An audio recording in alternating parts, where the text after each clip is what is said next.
Hola a todos, bienvenidas y bienvenidos a esta clase número 24 del curso de Backend en luisperis.com, donde vamos a ver cómo podemos crear tablas para MySQL, pero atención, desde el bloc de notas. Porque a ver, seamos realistas, esto está muy bien, aprender a crear bases de datos y tablas está muy bien con el PHPMyAdmin, pero ¿qué pasa? Que si luego queremos exportar ese código, esas tablas, aunque sí que es cierto que las podemos exportar desde aquí, se exporta sucio, no es un código limpio, por decirlo de alguna forma.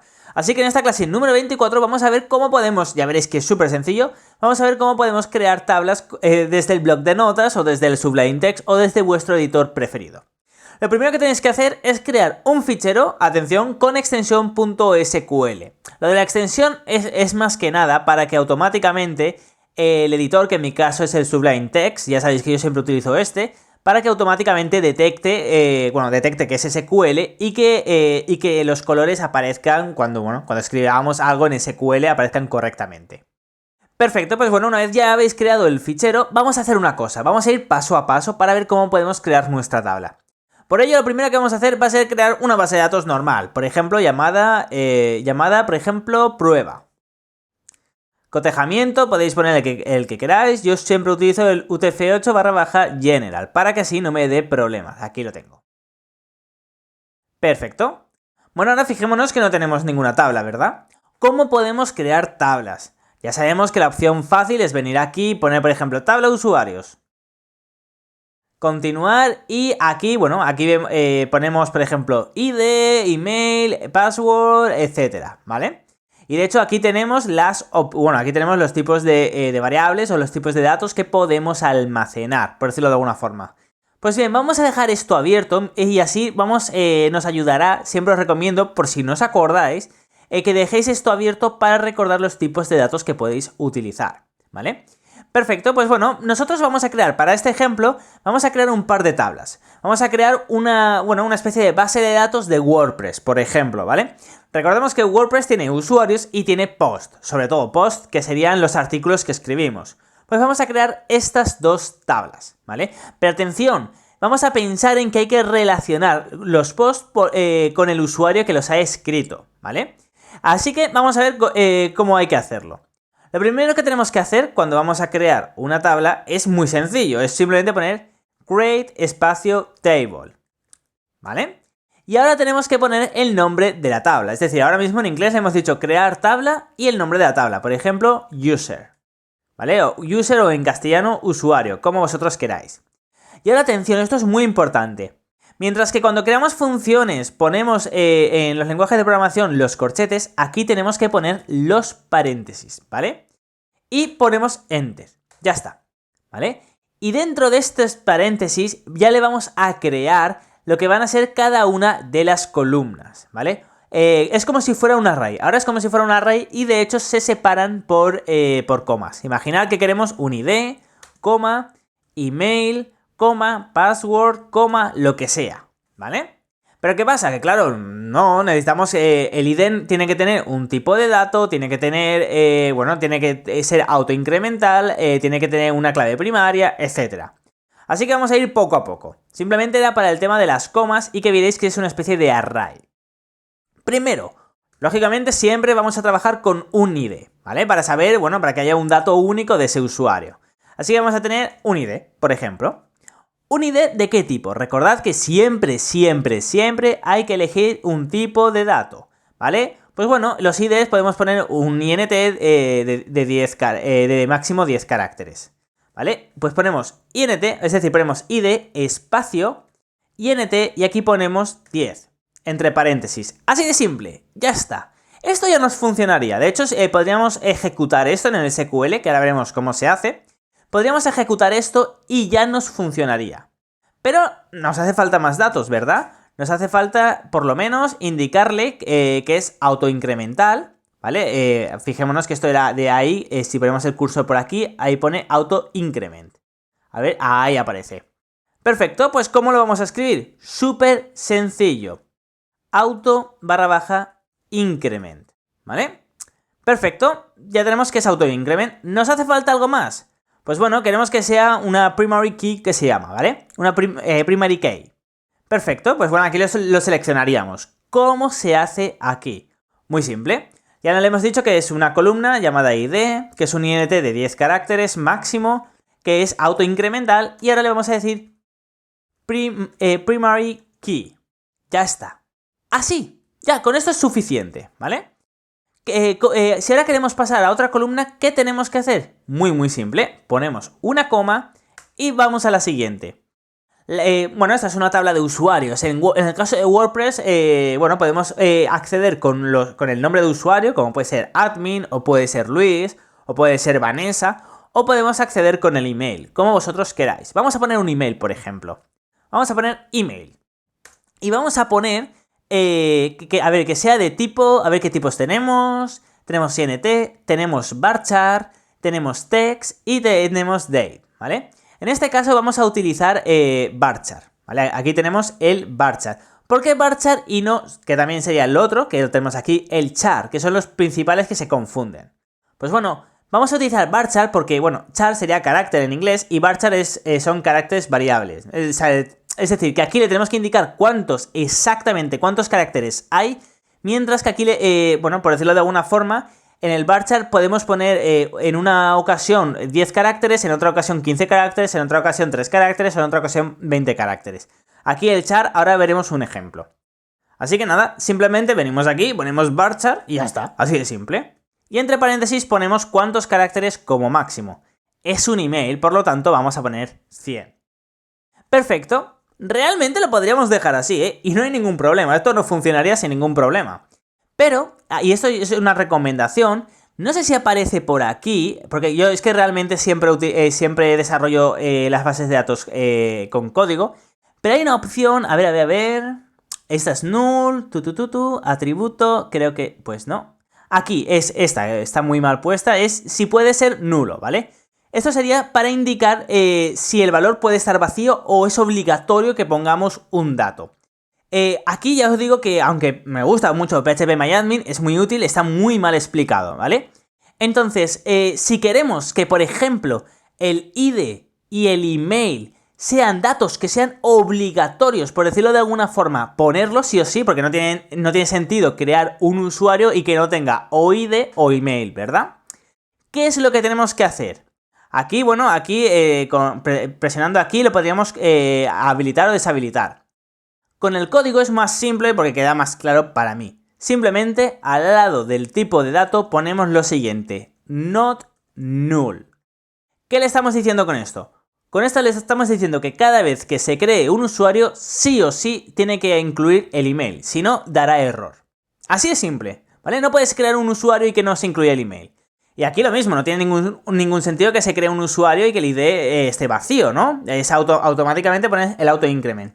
Así que si queremos, podemos poner el not null también. Atentos. Esto es opcional. Yo os estoy enseñando, ¿vale? Y esto lo vais a ver mucho y quiero que sepáis el por qué. Esto es opcional y podéis no ponerlo, ¿vale? Lo podéis quitar y ya está, no pasa nada. No os dará error. De hecho, os dará error si añadís un usuario y tenéis esto puesto y no habéis seleccionado el email, no le habéis puesto ningún email. Entonces, si esto va a dar más errores poniéndolo que quitándolo, ¿por qué lo pongo? Pues muy simple, porque realmente tenemos que cerrar la base de datos, tenemos que cerrar cada tabla lo máximo posible. Tenemos que crear una tabla que tengamos muy controlado todos los datos que van a acceder ahí. Por eso aquí, si esto es un ID y sabemos que va a ser número, no ponemos un varchar, aunque el varchar pueda tener números. Ponemos un INT. Le tenemos que decir exactamente qué es lo que queremos.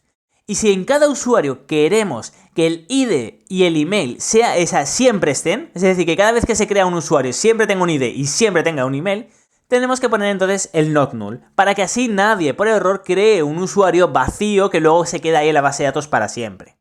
¿Vale? Así que nada, ya lo tenemos, not null. Perfecto.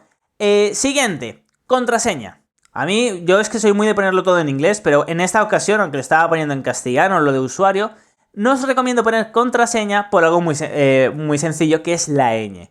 ñ y acentos fuera. Sí que es cierto que os puede funcionar dependiendo en qué tipo, pero no se recomienda para nada. Así que voy a poner password. Perfecto. Password, muy importante. ¿Queremos que la password sea texto plano? Es decir, que si tú pones 1, 2, 3, 4, 5, 6, se guarde tal cual en la base de datos. No pasa nada, lo podemos hacer así. No es muy seguro, pero con un varchar 100 nadie va a poner una contraseña de más de 100 caracteres, ¿no? Así que con un varchar 100 podría ser suficiente. Perfecto. Pero si queremos utilizar un SHA-1, por ejemplo, o una encriptación de no retorno, que siempre el SHA-1 siempre tiene 40 caracteres, pues entonces podríamos hacer lo siguiente. Podríamos poner aquí un char y aquí 40. ¿Por qué? El SHA-1 al fin y al cabo es una codificación que tú le pones, bueno, en PHP en PHP, por decirlo de alguna forma, tú codificas la contraseña a SHA-1 y siempre te va a devolver 40 caracteres aleatorios, por decirlo, no son aleatorios, pero por decirlo de alguna forma. Entonces sabemos que siempre van a ser 40 caracteres. Pues podemos coger el password, char, porque siempre sabemos que son los mismos caracteres, 40. Por cierto, bueno, y pongo coma, ¿vale? La coma es muy importante, si se me olvida me dará error. Por cierto, muy importante, para poner comentarios en SQL, se suele usar esta forma, ponemos un espacio y ponemos guión, guión, y lo más importante, un espacio, ¿vale? Aunque ya aparezca gris, esto nos daría error, tiene que haber un espacio, es decir, son 3 caracteres, que es el guión, guión, espacio. Así se pone un comentario en SQL, ¿vale? Perfecto, si no ponemos este espacio nos dará error. Aquí nada, aquí pongo simplemente, por si queréis buscar información en Google, SHA-1. Simplemente utilizar la función SHA-1 de PHP para generar la password. Ya está. Y fijémonos que aquí, bueno, que si hay un email, la password no es tan importante porque siempre se puede generar. Así que no voy a poner lo de not null. Que si lo queréis poner, sin problema. Esto ya es cuestión de cada uno. Y dependiendo de su proyecto también. Perfecto. Ahora vamos a ver otro tipo de dato que no recuerdo si os lo enseñé. Aquí están los tipos de datos. Que es el enum. Este tipo de dato me encanta. Aquí está. ¿Vale? ¿Qué es el enum? Pues bueno, el enum es un tipo de array. ¿Vale? Vale, pues aquí vamos a ponerlo. Vamos a poner, por ejemplo, idioma. Que se pueda seleccionar el idioma. Tenemos aquí idioma y ponemos enum. ¿Vale? Imaginar que solo hay... Perdonad. Imaginar que solo hay 2 idiomas disponibles en nuestro CRM que estamos desarrollando, en nuestro WordPress que estamos desarrollando. El castellano y el inglés. Pues bueno, pues simplemente ponemos paréntesis y ponemos castellano, coma, esto es como si fuera un array, ¿eh? Y, por ejemplo, inglés. Sin acento, bueno, aquí sí que podemos poner acento si queremos, como vosotros queráis. Aquí no me preocupa, como vosotros queráis. Perfecto, idioma, enum, es decir, que es un array. Y esto lo que le está diciendo a este tipo de dato es que únicamente va a poder aceptar o este idioma o este idioma. Además, podemos poner lo siguiente. Si queremos, podemos decir que esto tiene que ser obligatorio, porque si no, no sabemos cómo mostrarle la página web. Pero es que además lo podemos complicar más si queremos, o podemos quitarle esto, ¿vale? Y le podemos decir que por defecto, ¿vale? Podemos decirle default que sea inglés o que sea castellano, por ejemplo. Así, si nosotros no le definimos el idioma, automáticamente se va a elegir y aparecerá en la base de datos que el usuario que hemos añadido ha elegido el castellano, ¿vale? Igualmente, aunque pongamos el default, también podemos poner el not null, ¿vale? Eso es como vosotros queráis. Perfecto. Por cierto, si se le intenta añadir un idioma que no está dentro del enum, dará error. Por eso el enum está muy bien porque digamos que te bloquea para que solo hayan estas 2 opciones y no te intenten hackear la base de datos con SQL injection y nada más. Perfecto. Pues nada, por último vamos a ver un tipo de dato que es la fecha. Aquí simplemente ponemos creado, por ejemplo, de cuándo se ha creado este usuario, y ponemos date. Ya está. Podemos poner not null si queremos o podemos no ponerlo. Aquí ya es como vosotros queráis. ¿Vale? Y muy importante, muy importante, punto y coma. Ya está, ya tenemos nuestra tabla. Así de sencillo es. Vamos a generar otra tabla, ¿vale? Porque esta es la tabla de usuarios para nuestro WordPress que estamos creando desde cero. Pero ahora vamos a crear la tabla post o la tabla de artículos, como queramos llamarla, en castellano o en inglés, ¿vale? Pues nada, vamos a ello. Primero, antes que nada, por cierto, se me había olvidado, el tipo date, fijémonos que aquí tenemos... A ver... Bueno, aquí tenemos el date, pero luego estaban en fechas. A ver dónde lo teníamos. Aquí, fechas y marcas temporales. El date, si no recuerdo mal, era año, mes, día. Luego tenemos el date time, que son hasta los segundos. Año, mes, día, hora, minuto, segundo. Y luego tenemos el timestamp, time y el año, ¿vale? Así que nada, el date simplemente me da el año, el mes y el día, en ese orden. Seguido por un guión, separados por un guión. Perfecto, vamos a crear la tabla de artículos, ¿vale? Create table, artículos, lo voy a poner en castellano, sin acentos. Perfecto. De nuevo, muy simple. El primero es muy sencillo, id, int, 10, es copiar lo que hay arriba. Not null, que no puede ser nulo, auto, increment. Cada artículo, lógicamente, tiene un id. Esto es igual que está programado en WordPress. Y primary key, ya está. Es decir, aquí le estamos diciendo que el id es un int máximo 10, que no puede ser nulo este valor, que es autoincremental, que empieza en el 1, luego 2, luego 3, luego 4, sin que nosotros le digamos nada. Luego que es una clave primaria, eso es muy importante, y ya está. Coma y al siguiente. ¿Cuál es el siguiente? Pues bueno, aquí podemos poner muchos, podemos poner el título, el texto, etc. ¿Pero qué es lo que vamos a hacer? Pues bueno, lo que vamos a hacer antes que nada, para que no se nos olvide, yo siempre lo pongo al principio de la tabla, después del id, es hacer una referencia a esta tabla. Es decir, poner id usuario, ¿vale? Y así nosotros luego, en la próxima clase, veremos cómo podemos enlazar esta tabla con esta tabla. Va a estar muy interesante. Pues nada, simplemente ponemos id usuario, espacio, y eso es súper interesante. Ponemos int10. ¿Por qué ponemos int10? Porque vamos a enlazar, esta columna se creará un enlace con esta columna. Por lo tanto, para que no dé errores, tiene que tener el mismo tipo de datos y con los mismos caracteres. Así que si aquí es int10, aquí el id usuario tiene que ser int10. Luego podemos poner el not null, sí o sí. Si no, podemos no ponerlo, pero si luego creamos una relación, tiene que haber algo. Entonces, esto es un poquito absurdo, por decirlo de alguna forma, pero esto es opcional. Perfecto, sigamos. Título. Lógicamente, el artículo va a tener un título y un texto, ¿verdad? Pues título. Y aquí tenemos pues aquí tenemos que poner un varchar y podemos poner 200 caracteres de título, o 250. ¿Puede estar el título vacío? Pues bueno, puede que estemos desarrollándolo y se quede ahí esté ahí, por decirlo de alguna forma, al principio no le pongamos título, así que no le vamos a poner un not null. Perfecto. Y el texto. Aquí sí que es cierto que podríamos usar un varchar y podríamos poner 10.000 caracteres, por ejemplo. Pero para el tema de cuando son textos largos, aquí lo tenemos. Si vamos aquí, a ver. Tenemos el varchar que nos coge hasta 65.000 caracteres. Creo que esto dependía también del ordenador. Y luego aquí tenemos el texto con una longitud máxima. Mira, los mismos. Pues entonces podemos coger el long text, por ejemplo, o el text. Aquí es como vosotros queráis. Aquí es elección de cada uno, ¿no? Es decir, vosotros sabéis cuántos para vuestro proyecto. En este caso estamos hablando de una especie de WordPress. Pero vosotros en vuestros proyectos tenéis que elegir el tipo de dato, como siempre, igual que el char y el varchar, que más se adecue a vuestra necesidad. Aquí a lo mejor necesitamos hacer el long text. Pero a lo mejor con 65.000 caracteres no es suficiente. Pues vamos a dejarlo así, por ejemplo. Pues nada, pongo text /post, por ejemplo.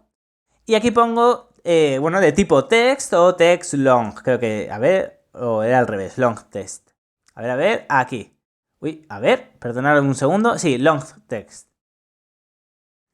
Long text, no aparece, pero sería así, o text, ya está. Ojo, cuidado con los colores, no porque no aparezca, no porque no se ilumine de azul, es que está mal. Fijémonos en el enum, que es así, y no se ilumina. Así que no os preocupéis. Pero bueno, lo vamos a dejar de tipo texto. Y por último, podríamos poner la fecha si queremos. Pero bueno, vamos a ver si esto funciona, ¿vale? Vamos a empezar poco a poco. ¿Cómo podemos, una vez guardamos esto, tenemos nuestro fichero .sql, ¿cómo lo podemos hacer? Pues bueno, si creamos una base de datos... espera que cierre esto. Me va a dar error ahora. Vale, ahora voy a la base de datos prueba, que no tiene ninguna tabla. De hecho, muchas veces si lo importamos, se podría importar sin ningún problema. Pero quiero que veáis que desde aquí, desde el SQL, podemos copiar esto, puesto que, ojo, punto y coma, que no se nos olvide el punto y coma. Podemos copiar esto, puesto que esto es SQL, ¿vale? Esto es SQL. Pues lo podemos copiar y lo podemos pegar aquí, ¿vale? Fijémonos que se nos ilumina todo. A ver si aquí se pone el long... Sí, ¿veis? Aquí el long text sí que aparece. Perfecto. Pues ahora simplemente podríamos copiar esto, lo podríamos pegar aquí y a ver, mantener la caja de texto con la consulta como presiono siempre y le damos a continuar. Y fijémonos que se ha ejecutado dos consultas SQL y las dos han resultado satisfactorias, ¿no? Es decir, que se han ejecutado sin errores. Así que si ahora vamos a estructura, fijémonos que ahora tenemos usuario y tenemos artículos, ¿vale? Tenemos la tabla usuarios, que es como nosotros lo hemos definido, un ID, int10 con una clave primaria, not null, etc. Aquí pone nulo, no, sí, ¿vale? Y la otra tenemos la tabla artículos, ¿vale? Le damos a estructura y tenemos ID, int10, primary key, este es ID usuario con int10 y estos dos no pueden ser nulos y el resto sí son normales. Perfecto, pues bueno, ya lo tenemos, ¿no? Ahora, ¿qué es lo que vamos a hacer? Pues nada, yo ya me despido de esta clase, pero recordad que hay otra clase donde vamos a ver cómo se pueden relacionar las tablas y cuál es el potencial de relacionarlas. Siempre que creemos tablas, siempre que creemos más de una tabla, casi siempre, en el 99% de las veces, tenemos que crear relaciones entre las tablas, ¿vale? Porque imaginar que hay 5 usuarios y hay uno, bueno, y todos están escribiendo, pero hay uno que se da de baja. A lo mejor lo que queremos es que cuando alguien se dé de baja o cuando se borre un usuario, que todos sus artículos se borren. A lo mejor si estamos hablando de un blog de una empresa no queremos eso. Pero imaginar Fotolog o imaginar una red social. A lo mejor si un usuario se da de baja queremos que todas las tablas que tienen contenidos relacionados con ese usuario se borren, no las tablas sino el contenido de ese usuario. Si lo hemos relacionado bien, se hará de forma automática únicamente borrando un usuario. Así que esto lo vamos a ver en la próxima clase. ¡Hasta entonces!